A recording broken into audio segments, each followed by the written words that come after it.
Pada malam hari kini kita lanjutkan pada bahagian yang kedua. Dua hal yang kita bicarakan gini. Yang pertama, apa saja hal-hal yang diperbolehkan kita melakukannya di dalam masjid, dan yang kedua, apa saja hal yang dilarang kita melakukan. Yang pertama, hal yang diperbolehkan kita melakukannya adalah bolehnya seseorang tidur di dalam masjid. Boleh lalok,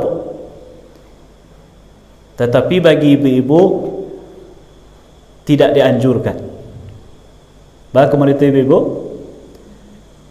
Karena seluruh tubuh ibu-ibu ko, bagian tubuhnya adalah aurat kecuali muka dan telapak tangan. Tapi bagi laki-laki, kalau seandainya dibutuhkan dek pandai aktivitas di siang hari, atau mungkin pada aktivitas ibadah di masjid, terutama di saat-saat kita i'tikaf, maka tidur atau istirahat sementara di masjid itu sesuatu yang diperbolehkan kita untuk melakukannya. Lain pernah ibu-ibu salat di masjid di Mazeh, ada tertulis di dindingnya dilarang tidur di dalam masjid. Lain ibu? Kalau ambo acok banyak macam lihat masjid, dilarang tidur dalam masjid. Jadi pengurus masjid sebenarnya tidak boleh membuat larangan itu. Kalau tujuannya melarang dengan tujuan melarang mutlak, alasan apapun orang tidur tidak boleh, makanya berartilah melarang sesuatu yang diperbolehkan oleh syariat untuk melakukan. Tapi kalau larangannya dimaksud sebagai sebagai teguran kepada orang yang ionyo lalok di masjid tapi sumarang zen lalok, tak diambilnya posisi tampik yang sepantasnya, atau nak nyo jago kebersihan masjid ketika nyo lalok, tak nyo tutup auratnya dengan baik, maka di saat itu pengurus masjid berhak menegurnya atau bahkan melarang kalau orang laloknya di masjid dengan cara seperti itu. Nah, jadi itu dilakukan oleh Nabi Bapak Ibu. Dalam riwayat disampaikan oleh para sahabat bahwasanya Nabi SAW pernah lalok-lalok di masjid dengan terlentang beliau letakkan kaki kanan beliau di atas kaki kiri. Mereka menyilang. Tetapi beliau memberi peringatan, mengingatkan kepada sahabat beliau yang juga lalok di masjid tapi laloknya menungkui. Lalok tekan terlentang ya. Tapi kalau ada sahabat beliau laloknya menungkui, beliau ingatkan. Nah, sesungguhnya lalok seperti itu bukan lalok yang baik, baik dari segi adabnya maupun dari segi kesehatan. Lalok menungkui itu sangat tidak baik untuk kesehatan awak. Apalah itu dilakukan di masjid. Jadi selagi masih bisa menjaga adab dan etika, masih bisa menjaga cara lalok yang betul, tertutup aurat dengan baik, maka tidur atau istirahat sementara sejenak di masjid adalah sesuatu yang diperbolehkan dan tidak boleh pengurus masjid melarangnya secara mutlak. Kemudian yang kedua, hal yang diperbolehkan kita melakukannya di masjid adalah yaitu bolehnya kita makan dan minum. Boleh apa ibu? Makan dan minum. Jadi kalau kadi hidangan kopi atau apa-apa yang dia mau hadir sedang mengaji go, boleh ada ibu? Mana tahu ada nanti supaya ramai apa-apa hadir hidangan kopi. Dia yang buat tekan tuak mana ustaz minum kopi sebentar di rumah. Kita sediakan mana kopi di masjid. Boleh itu? Boleh saja. Atau kita ada acara, kita adakan makannya dalam masjid, boleh kan? Boleh. Karena para sahabat pernah mengatakan dalam riwayat Ibnu Majah, sahabat Abdullah bin Haris, semoga Allah meridai beliau berkata, kami pernah makan daging dan roti bersama Nabi SAW di dalam masjid. Nah, itu kan makan orang Arab dulu. Makan daging, makan roti, itu kebiasaan mereka. Jadi selagi makanan yang kita makan adalah zatnya halal, tidak diharamkan, maka memakannya atau menghidangkannya selama di masjid itu diperbolehkan, tapi tentu dengan syarat perhatikan adab dan etikanya. Wacaro lo bu. Atau yang pertama, setelah makan minum tu jangan lupa diberasiahkan. Kau ada nasi tasera atau apalah, yang namanya makan tentu ada rimah-rimahnya. Yang kedua, kalau ingin menghidangkan, apalagi di saat ada acara-acara pengajian, carilah waktu yang tepat. Kadang sebagian tempat ibu-ibu mau pernah mengisi kajian subuh berjamaah di suatu tempat, agak jauh tempatnya. Mau mengaji, kita mulai dari jam 6 kurang seperempat. Kemudian di tengah-tengah mengaji, 15 minit atau 20 mengaji, pengurus atau orang yang panitia acara tadi membagikan snack-snack kacang padi pas di tengah-tengah hamba mengaji, pas di tengah-tengah ustaz mengaji.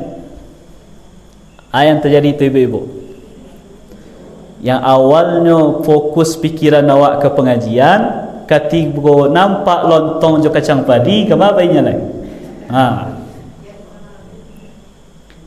Termasuk ibu-ibu yang arisan, tolong jauh diatur. Jangan sadang ustaz lama-lama mengaji, orang sekurang konsentrasi, hidangan soto, lontong, segala macam. Tentu kakian mata awak dia pecah konsentrasi. Makanya silahkan hidangkan makanan minuman. Silahkan kalau ingin makan minum di masjid, itu sesuatu yang diperbolehkan, asalkan dijaga kebersihan, asalkan dijaga adab dan etika ketika kita membagikan, sehingga suasana majlis ilmu mungkin di dalam masjid awak atau dalam masjid yang lain bisa tetap kita jaga. Nah, kemudian yang ketiga, diperbolehkan bagi kita membawa anak-anak kamu saja, bahkan itu dianjurkan.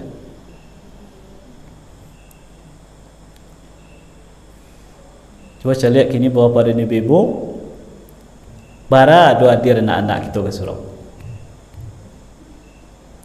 Lai kahamanyo, ayahnya, neneknya majaknya ke surau, mamaknya majak ke surau.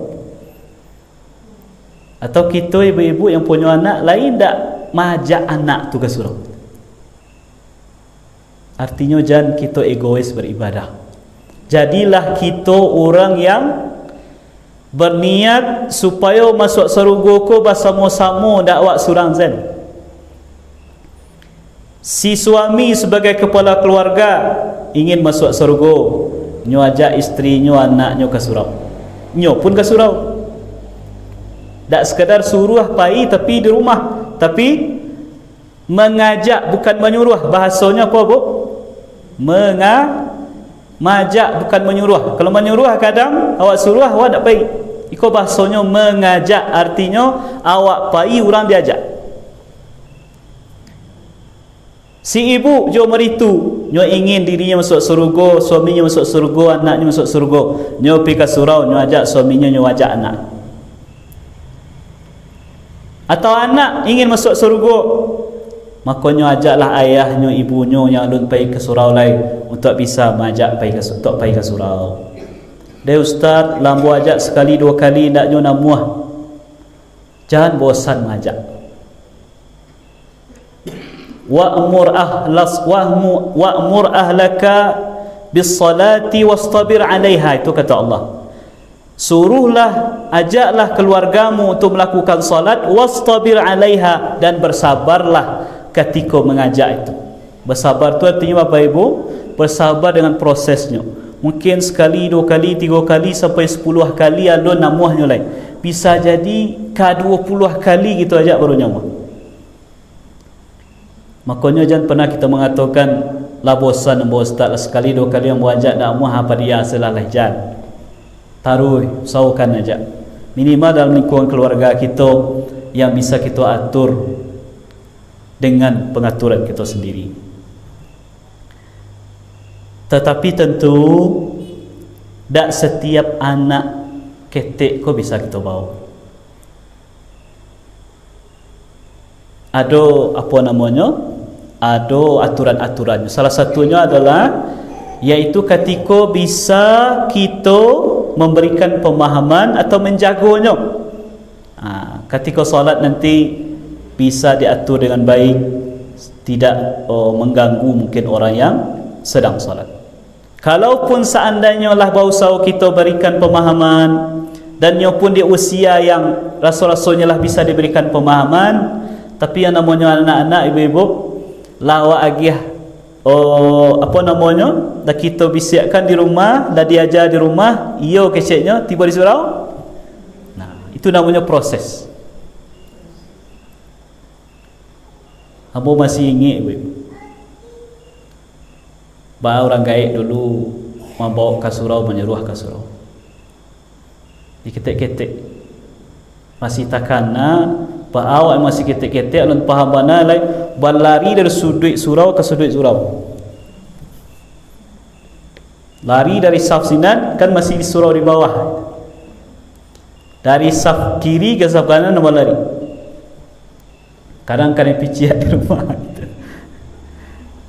Tapi itu proses. Masih ingat juga ambo sanawiyah lah didorong-dorong oleh orang tua dulu untuk jadi imam. Didorong-dorong walaupun menggigil awal-awal. Di aliyah lah raja-raja duduk risiko menyampaikan pengajian. Di waktu SD Pulau Jawa dulu sebelum maghrib kadang orang tua nyuruh pergilah ke surau. Kalau waktu itu almarhum Nyak Apun masih hidup, gantilah Nyak tu azan lah. Tiba di surau minta izin ke Nyak, awak lah yang azan. Suruhnya kamu ko. Tapi tengoknya masuk gini. Jadi biasanya kita ke surau kini Bapak Ibu ternyata diawali dengan pembiasaan waktu kita dulu. Maka mari ajak anak-anak yang telah bisa diberikan pemahaman sehingga nyo terbiasa. Ketika nyo lah dewasa, nyo jadikan ke surau itu adalah sebuah ibadah yang nyo sangat sukai. Dan hati-hati juga awak, bersabar awak dengan kehadiran anak ke bapa dan ibu. Jangan sampai keluar kalimat-kalimat yang sebenarnya niatnya baik mengingatkannya, tapi kalimat yang keluar tu melukai hati si anak tadi. Ambo pernah mengisi khutbah Jumaat di salah satu masjid di Bukit Tinggi. Nah, datang masih ada beberapa minit lagi masuk Jumaat, kita duduk. Ternyata di halaman masjid, masjidnya lantai bawah, ada awak ke lantai 2, ini lantai 1. Di mungko apa namanya, di mungko mihrab itu ada jendela bisa dibuka. Kadang ada anak-anak yang berheboh di luar. Masih ingat ambo ibu-ibu kata apa-apa yang hadir, mo tak tahu apakah beliau ke pengurus atau nyo buka jendela tadi, kemudian nyo soalan, "Woi, kalian bisa diam tak? Kalau tidak pulang salah menggaduh orang sembahyang." Ya, bayangkan. Jangankan anak-anak, awak sih kalau diarik murid itu bapak akan tergambar dalam pikirannya, dalam pikiran anak awak, musaji itu bukan tempat yang nyaman tuan. Dan betapa gadang dosa seorang yang mari anak tadi dengan cara yang tidak elok, yang akhirnya si anak tadi awalnya ingin ke surau, tapi dek kata-kata yang memedihkan, melukai hati tadi, sehingga menganggap surau masjid itu bukan tempat yang nyaman, maka akan berketerusan dosa bagi orang yang mari tadi kalau seandainya tidak dimaafkan oleh yang kita. Hati-hati gitu. Jangan lisan awak yang mungkin mengatakan kalimat sekali dua kali, atau yang nampaknya rasa-rasa awak biasa-biasa saja, tapi itu akan melukai hati orang yang kita mengecek. Oh, anak-anak kau main boh Ustaz. Okey, bukan berarti kita diamkan, tidak. Kita agih peringatan, kita ingatkan, tapi ingatkanlah dengan cara yang elok, dengan cara yang lembut. Sebagaimana ketika kita salah, tentu kita ingin orang mengingatkan awak dengan cara yang elok pula, bukan dengan cara yang kasar. Nah, itulah tiga hal yang di dalam syariat kita diperbolehkan untuk melakukannya di dalam masjid. Yang pertama tadi, boleh istirahat, boleh tidur kalau memang dibutuhkan. Yang kedua, boleh makan minum selagi menjaga adabnya. Yang ketiga, boleh membawa anak kecil dengan memperhatikan, dengan tujuan untuk mendidiknya supaya terbiasa baik surau. Bapak-bapak dan ibu-ibu jamaah rahimakumullah, kita masuk ke yang kedua. Kalau tadi hal yang diperbolehkan, yang kini hal yang dilarang kita melakukan. Yang pertama adalah dilarang menghias masjid secara berlebih-lebihan.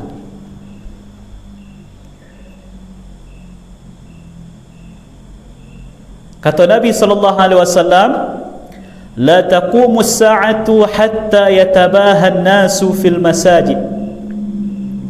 Tidak akan terjadi hari kiamat itu sampai manusia yatabaha, berbangga-bangga dengan indahnya masjid, tetapi tidak memakmurkannya. Pengurus masjid setiap berganti, programnya Bapak Ibu mengganti keramik. Kau nak rancak keramiknya dah, ganti je yang baru.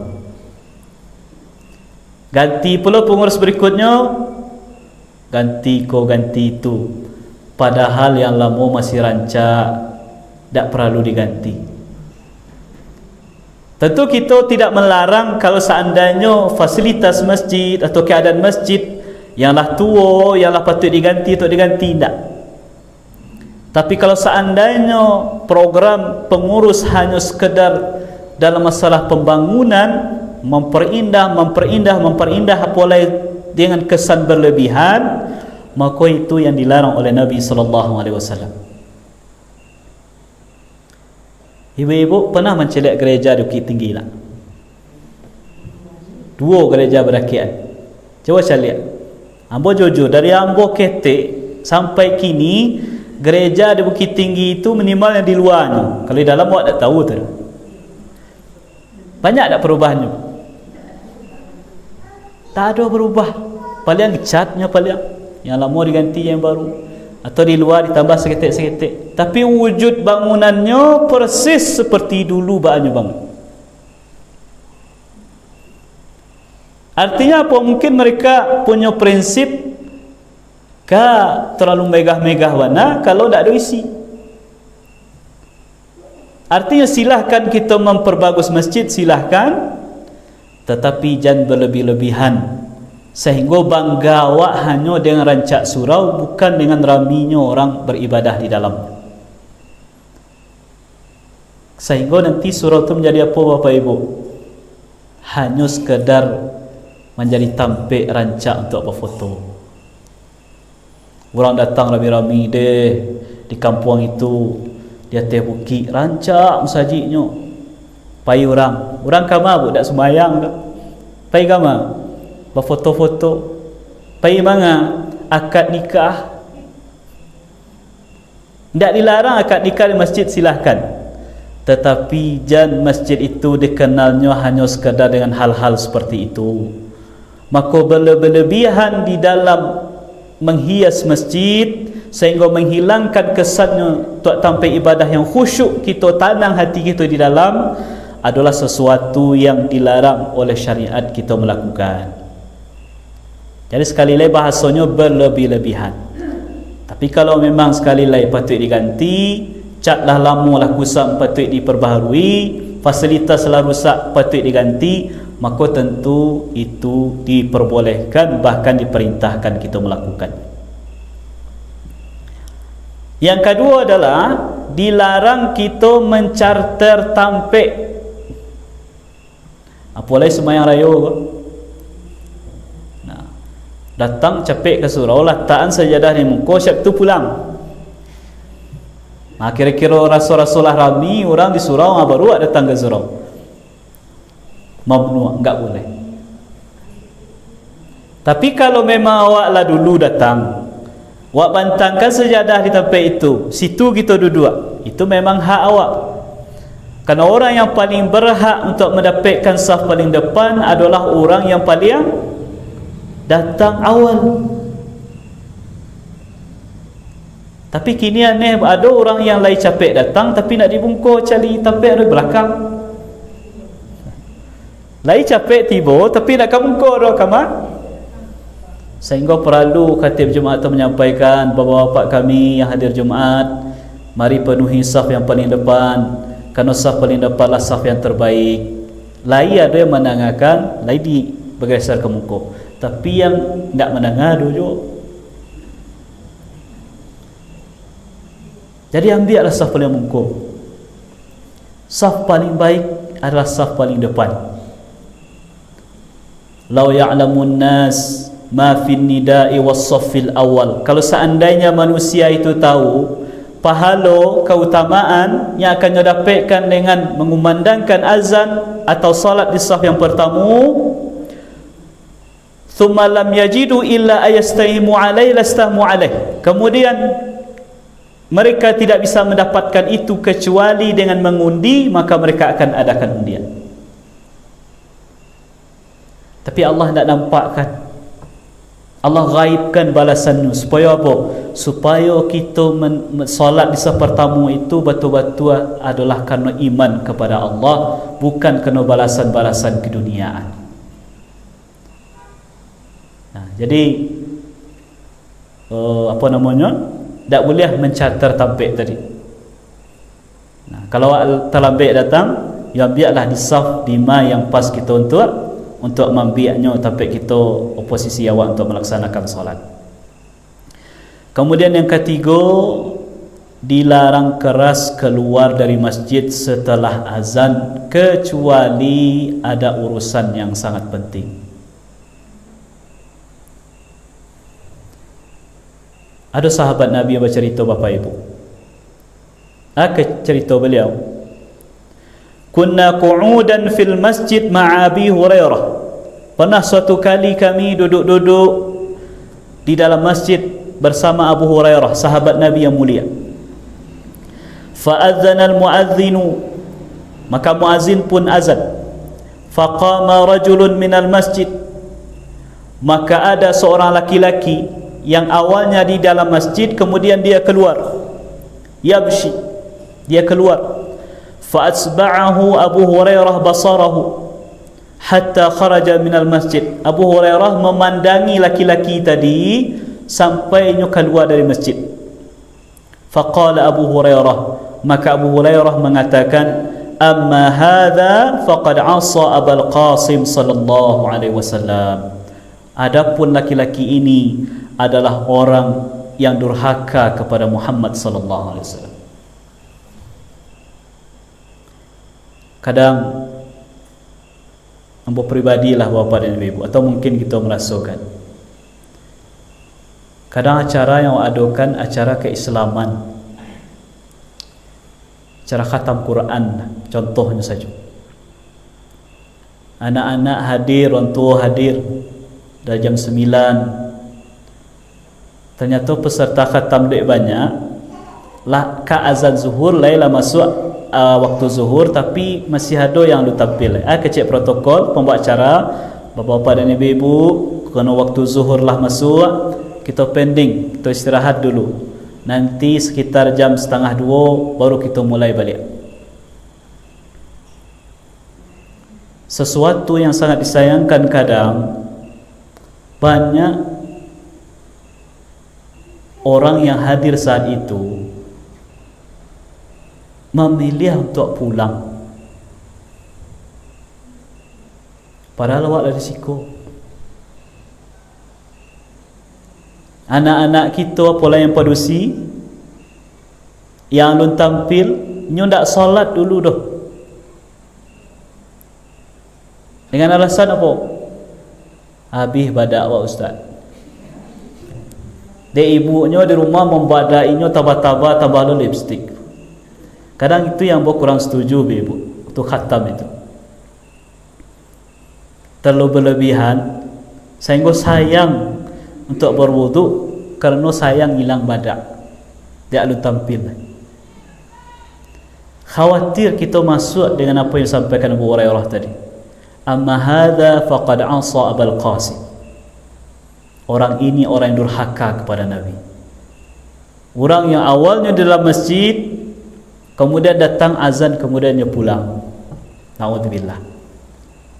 Kecuali ada hal-hal yang membuat kita terpaksa keluar. Misalnya apa? Misalnya wuduk awak batal, kemudian awak wuduk, tentu itu diperbolehkan. Kita tersasak buang air gadang, selesaikan hajat, kemudian berwuduk, kemudian balik ke masjid untuk salat, itu diperbolehkan. Tapi kalau tidak ada hal-hal yang seperti itu, maka itu adalah hal yang sangat dilarang oleh syariat. Karena secara langsung atau tidak, kitalah menolak panggilan Allah itu sendiri. Apalah pembangkang lebih gadang dibandingkan pembangkangan ketika kita nak namuah untuk menghadiri panggilan Allah, yang panggilan itulah dakik jawab di saat itu ketika kita berada di masjid. Jadi kalau ada acara bapa dan ibu kami di masjid, kau rasa-rasa acara kau lama lah, silanya sampai zuhur mungkin belum selesai lah, bawalah mukena ka. Jangan alasan awak nak buat mukena ada ustaz sehingga kita pulang. Baik. Kemudian yang keempat dan yang kelima, dilarang mengumumkan barang yang hilang dan dilarang bajwa bali di masjid.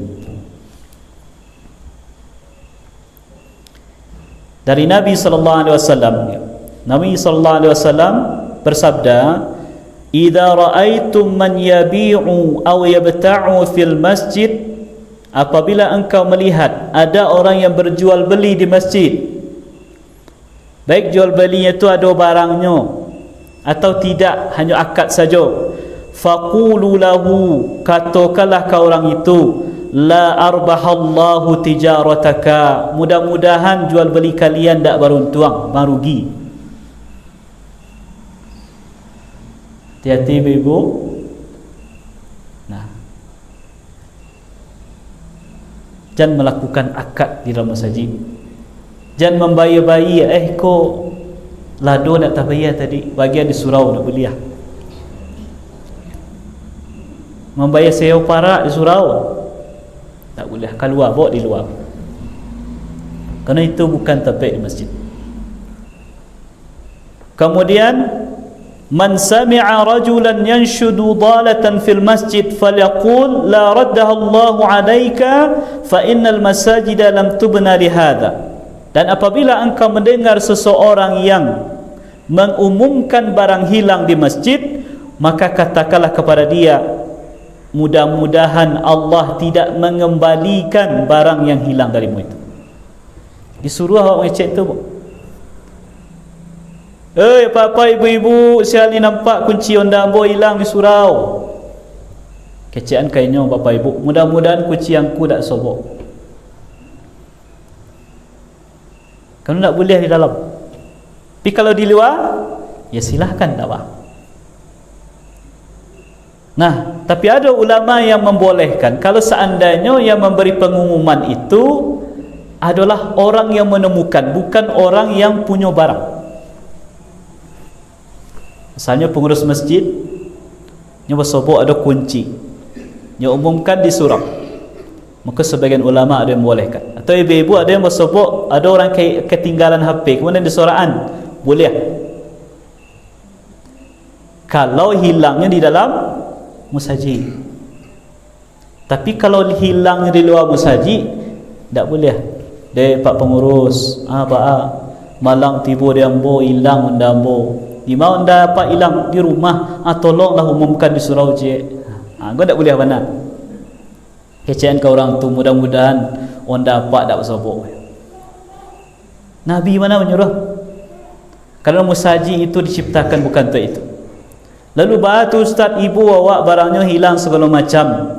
Banyak media kini, HP lah bersebaran, grup-grup WA lah ada, tinggal diumumkan situ. Atau orang yang bersangkutan bertanya ke jamaah, ke pengurus di luar musajid boleh. Rasa-rasanya kok kuncinya atau apanya hilang di surau, maka bertanyalah. Maka itu diperbolehkan untuk melakukan. Tapi kalau awak berinisiatif surang menanyakan barang kita hilang, apalah hilangnya di luar masjid, maka itu sesuatu yang dilarang kita untuk melakukan. Kemudian yang keenam, dilarang membuat gaduh dengan suara yang tinggi, walaupun itu dengan membaca Quran sekalipun. Kita di masjid baca Quran, ternyata ada orang yang masuk masjid, nyalun solat, lainnya solat. Maka kalau seandainya kita baca Quran dengan suara yang tinggi tadi, wajib kita rendahkan suara awak. Haram hukumnya membaca Quran dengan meninggikan suara yang menggaduh orang solat, walaupun terbaca Quran. Tapi ada pengecualian. Pengecualiannya majlis ilmu, pengajian-pengajian. Itu tak mungkin lah atau ustaz yang sedang mengaji, kemudian orang tiba masuk solat, kemudian tunggu sebentar ibu-ibu ya, ada orang sembahyang, berhenti dulu. Nah 5 minit lah selesainya, lanjutnya masuk orang surau lain, berhenti dulu. Tak bisa kecuali pengajian. Tapi kalau baca Quran, kan awak baca surah, maka perhatikan betul adabnya. Nah, perhatikan betul adab sebisa mungkin ya. Kecuali ya seperti ya ada program tahfiz lah, nyoba sama-sama, minimal kita arahkan ya, pembina-pembina tahfiz itu arahkan anak-anak atau orang yang baca Quran tadi, bacalah dengan suara yang pelan, bukan dengan suara yang karih sehingga mengganggu atau menghilangkan kekhusyukan orang yang sedang salat. Kadang ada yang aneh bagi kita Bapak Ibu, ketika ada orang bertapuak di surau, tapuak tangan, kita heboh, oh tak boleh mak tapuak tangan di surau. Tapi kadang awak membiarkan diri awak mau tauta dengan suara yang karih ketika di surau. Nah, jadi kita perhatikan masjid ko tampaknya tempat ibadah, tetapi boleh kita membicarakan hal-hal yang mubah, boleh. Bicarakan hal yang mubah boleh, asal tak terkait dengan jual beli tadi, atau mengumumkan barang hilang, atau menggaduh orang yang sedang salat, maka boleh melakukan pembicaraan yang sifatnya mubah. Taklah terlalu kaku, taklah selama di surau awak tenang, diam, setaruh tak. Kalau ada hal-hal yang mungkin perlu dibicarakan, walaupun itu hal yang mubah, maka perlu kita untuk melakukannya atau boleh kita melakukan. Kemudian yang ketujuh, larangan keras untuk melewati orang yang sedang solat. Kau orang ada solat, kemudian awak melintih di mungkul, di dalam saf, ikut termasuk dosa besar, tak dosa ketik. Lau ya'lamul maru baina yadayil musalli madha alaih lakana ayaqifa 40 khairan lahu min ayyamurra baina yadayh. Itu kata Nabi. Kalau seandainya orang yang berjalan di tengah-tengah orang salat, dia tahu dosa apa yang akan dia dapatkan, maka dia lebih baik menunggu selama 40 tahun. Walaupun you harus menunggu 40 tahun kecil, walaupun tak akan ada orang yang menunggu selama itu, tapi itu menunjukkan peringatan yang keras. Khairan lahu min ayyamurra baina yadayh, lebih baik itu dia lakukan dibandingkan dia melintasi orang yang sedang salat. Tetapi yang dimaksud itu adalah yaitu salat orang yang salat sendirian. Beda je salat jamaah, bapa-bapa dan ibu-ibu. Kalau salat berjamaah, yang dilarang itu adalah melewati imam. Itu tak boleh. Tetapi dalam salat jamaah, kita makmum boleh jalan di saf kalau seandainya memang ada keperluan. Misalnya apa? Wuduk kita batal, maka silahkan berjalan di saf, tentu dengan tetap menjaga adabnya, kemudian ambillah wuduk, kemudian baliklah ke surau balik. Yang tak boleh itu apa? Ada orang yang solat sendiri, bisa jadinya terlambat tiba nya solat surang-surang atau nya solat sunat, basingajo kita berjalan di dalam saf kok, melintahinya itu dosa gadang. Nah, makanya salat tu bapa ibu-ibu perlu ada namanya sutrah. Sutrah tu pembatas diri awak jauh orang. Biasanya di sebagian masjid disediakan itu batasnya, ada tulisan situ sutrah. Jadi diambil, diletak di bengkok. Jadi selagi orang berjalan di luar sutrah itu, di bengkok sutrah itu boleh, silakan. Tapi kalau lah masuk orang di dalam, maka Nabi menyuruh kita menghalangi orang tadi. Lah dia halangi basikare hajo, halangi balik kedua kali. Basikare hajo halangi balik ketiga kali, dak jo moh tunduan. Fa innahu minasyaitan, kata Nabi, orang tu termasuk syaitan. Maka mereka itu kerana yang nyokrajokan mengganggu orang yang sedang ibadah. Tapi mudah-mudahan kalau kita lah hadir majlis ilmu, tak ada kita akan melakukan. Lalu kalau tak ada sutrah itu, baca caranya Bapak Ibu, anggap sajalah batas, apa namanya, batas saf ko sebagai batas kita jo tampik orang lalu. Artinya selagi orang lewatnya di batas saf, maka itu diperbolehkan. Tapi kalau di dalamnya, maka kita halangi dan sampai orang itu melewati orang yang sedang salat tadi. Kemudian yang kedelapan yang bisa kita kaji yang terakhir pada malam kini adalah yaitu larangan membuang sampah atau hal-hal yang bisa mengotori masjid. Al-buzaqu fil masjid khati'ah wa kafaratuha dafnuha, kata Nabi. Meludah di masjid itu adalah dosa, dan cara menghapus dosanya adalah dengan memendamnya dalam tanah. Mungkin awak bertanya, masa ada orang yang meludah di surau, Ustaz? Kerana konteks Nabi dulu, Masjid Nabawi itu lantainya tanah. Masjid Nabawi itu dah ada karpet. Nabi solat di atas tanah. Jadi kalau hari hujan, pernah diriwayatkan dalam hadis, kalau hari hujan, kau lalah basah kania Nabi, bahkan berlumpur kania Nabi dan sahabat. Iko menunjukkan menempelnya tanah di baju orang itu bukan najis dan tidak merusak salat. Ibu-ibu, jauh mungkin misalnya sawah kita, parak kita dari masjid, sehingga agak kesulitan kita kalau pulang dulu salat zuhur, salat asar misalnya. Kemudian kita putuskan salat di sawah. Walaupun ibu-ibu salat langsung di tanah itu tanpa alih, itu boleh. Walaupun tak balik mana, langsung di tanah tu boleh. Atau kita alih jo daun atau jo atau sengaja dibawa sejadah langsung, tapi baju awak kanai tanah-tanah sawah tadi, maka itu tidak membatalkan salat. Bahkan ibu-ibu kalau mohon maaf dijilai anjing awak, jo kita bersihkan kan jo tanah, itu menunjukkan tanah itulah suci, bukan najis. Nah, jadi pesan Nabi SAW, jangan mengotori masjid dalam bentuk apapun. Dan kalau seandainya kita tidak sengaja melakukan, maka segeralah bersiahkan. Jadi Nabi SAW bersabda, diperlihatkan kepadaku pahala orang-orang sampai-sampai pahala orang yang membersihkan kotoran yang ada dalam masjid. Nampaknya sampah, daknya tunggu dulu harus garin lo membersihkannya, ambil nyebuang kedua. Nampak ada yang kumuh, nampak ada sapu, inisiatif sapu supaya orang bisa khusyuk salat.